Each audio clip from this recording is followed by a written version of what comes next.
Isang napakagandang umaga na naman sa atin mga kamaster. So ang ating nakikita ay isang fan motor ng aircon. Actually ang aircon nito ay isang window type. So sira ang bearing nito, mga stock up na.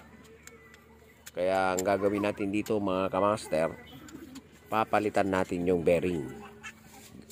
Gagawin natin ito nang hindi gumagamit ng pang press sa machine shop. So only sa ating mga available na tools. So let's go. Okay, so eto na nga mga kamaster. Natanggal na natin ng ating shafting sa fan motor. So good ang ating winding. So ang problema lang ng fan motor na to is yung kanyang bearing. So mag-ingat lang sa pagkakalas or pagtatanggal ng takip ng ating fan motor. Kumgat mari yung ayan yun, nakikita nyo yung ano lang handle ng long nose para hindi mabasag kasi aluminum lang to. Okay, una natin gagawin mga kamaster, kailangan mo lang linisin ng liha. Mga 600 yata yung liha na ginamit ko dyan. So lihain lang, tanggalin yung kalawang kabilaan yan mga kamaster. Ganyan lang, lihain lang siya ng lihain hanggang sa kumintab o kaya matanggal yung kalawang na yan. Kasi yung kalawang na yan mga kamaster, yan yung kumaharang sa bearing kapag katatanggalin natin. So may mga maliliit na parang umumubok dyan. So kailangan tanggalin. Lihain lang ng lihain ng magaspang. Pagka ipa-finalize na yan, gagamitan natin ng 1,000 yung pinaka-pino para dumulas. Ayan, kita nyo. So sa pagliha, paikot lang para maganda ang pagkaliha. Okay, so tapos na tayo sa ating pagliliha. Ang susunod natin gagawin mga kamaster, lagyan natin ng lubricant. Ayan, so ang ginamit ko dito is WD-40 para maayos, madaling matanggal. Yan. Plus lang. Parang pag-plus sa yung minamahal. Ayan.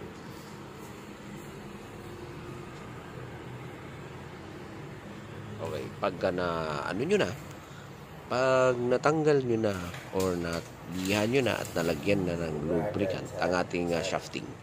So ang next nating gagawin, kung mapapansin nyo, gumamit din ako ng shafting. Shafting yan ng electric pan. Ayan, so isa-shock lang natin ang ating bearing papalabas. Pag ganyan, watch nyo lang ng maigi yan, ganyan. So napakadali. Sa ating niliha, mabilis na lang siyang hugutin kasi nga nilihan natin na may maayos.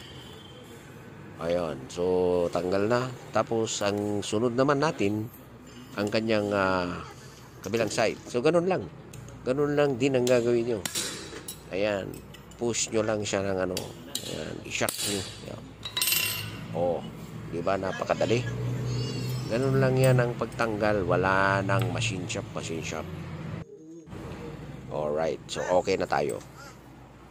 Sa shafting na to, special bearing ang ginamit natin kasi pareha siya sa mga bearing na nabibili natin. Pero yung butas yung diameter dyan sa gitna niyan, mas malaki mas malawag kumbaga ng konti kaysa sa mga bearing na nabibili.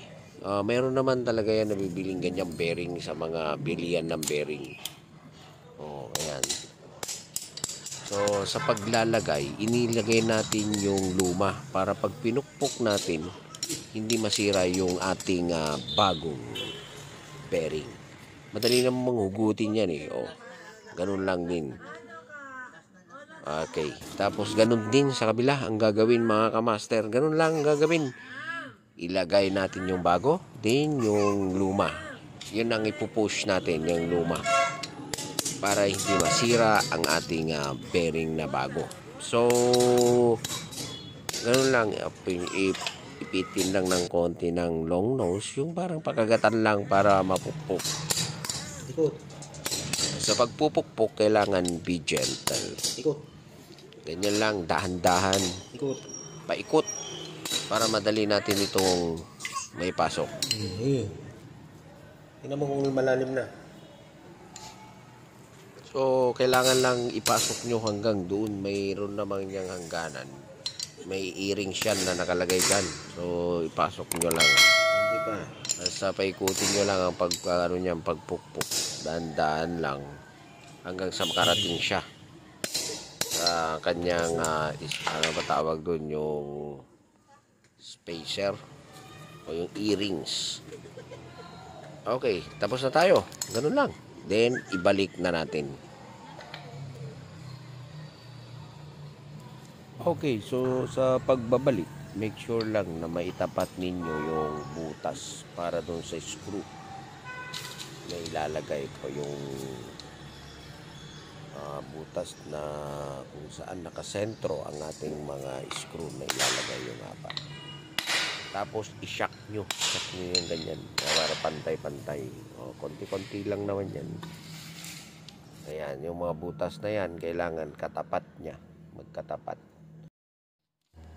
So, kailangan itapat nyo lang dyan sa butas na yan para maibalik nyo rin ang screw or yung tornilyo ng maayos.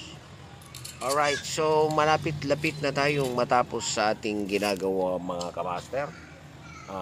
Bikini Man. Sa mga hindi pa nag-subscribe at sa mga netizens dyan na interesado sa ating video, please don't forget to subscribe. Like and share this video. Tapos paki-click na rin ng ating notification bell para maka-watch ulit kayo sa ating mga susunod pang mga videos.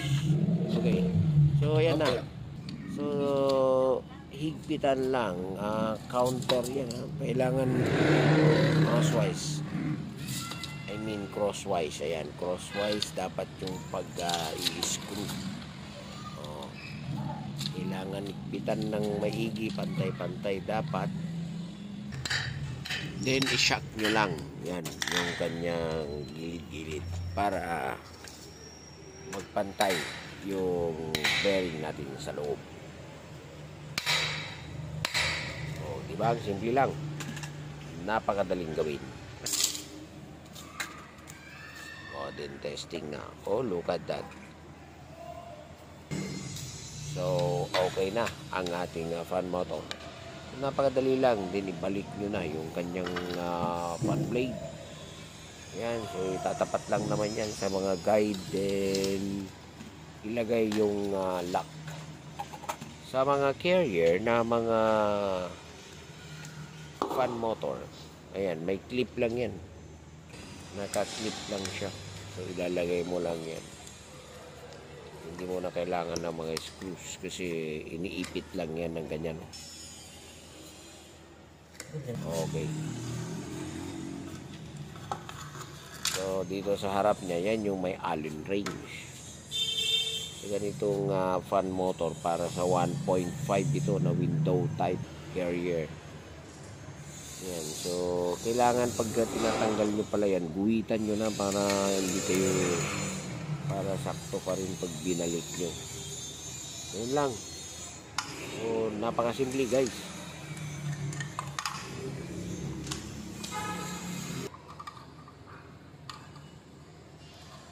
Ayan. So, nanginginig-ginig pa.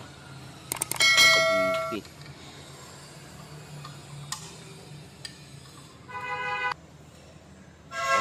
Okay, and we're done. So, sana may natutunan ulit kayo sa video na to. Maraming salamat po.